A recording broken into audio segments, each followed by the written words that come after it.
deeqdan gargaarka oo ciidamada dowladda aynu walaalaha nahay ee Djibouti mushaaradkoodii ay ka jareen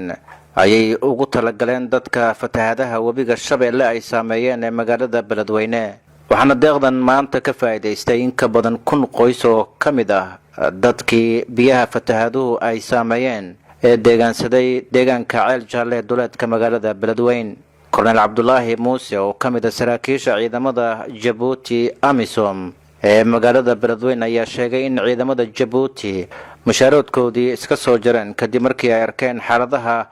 dadka fatahaadaha ku barakacay ee magaalada Beledweyne isagoo sheegay in ay garab u yihiin shacbiga Soomaaliyeed isla markaana ay u hurayaan naf iyo maal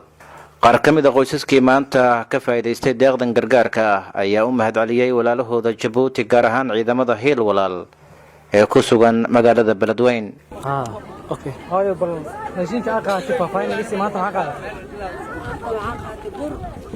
بريس من حبل سيما صبر ناقا هاي ناقا هنا هاي نجين كا يكوسي كي جوجتاه جبوتي ومحسنته duqa magaalada Beledweyne Nadar Tabax Maalin ayaa uga mahadcelisay deeqdan ciidamada Djibouti ee Hiil Walaal ee qaybta ka ah howlgalka AMISOM iyadoo ku amaantay garab istaagooda bulshada fatahaadaha ku barakacay ee ay garab siiyeen ciidamada AMISOM gaar ahaan Hiil Walaal Djibouti waxaan maanta farxad noo ah inaan joogno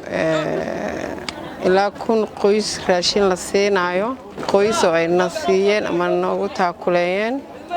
walaalaha reer Djibouti aan isleenahay waxay idinka garab siiyaan wax kasta oo culays ah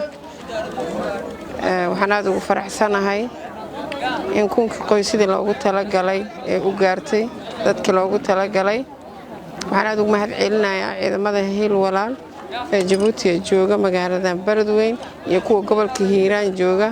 waxay noo caawiyaan sidii ay u caawin lahaayeen dalkooda iyo dadkooda waxay naga hagradaan malaha aad u mahadsantihiin dhamaan waxaan aad u salaamayaa Ismaaciil Cumar Geele madaxweynaha dowladda Djibouti marwadiisa waxaan kaloo salaamayaa maayarka magaalada Djibouti Fatima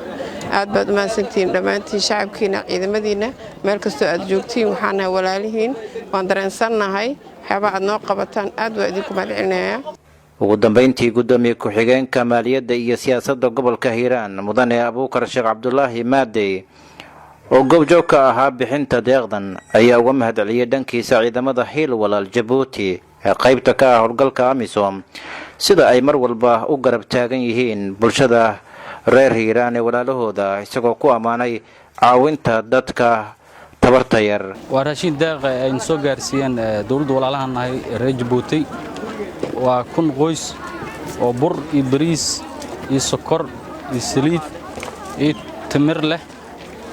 waa u mahadcelinaynaa sida quraxda badan loo dadka shacabka oo biyaha fatahaada ay halkaysay ay u soo gurmadeen mar walbana way garab taagan yihiin dhinac walba ay noqoto ma ahan gurmud raashin bas dhinac walba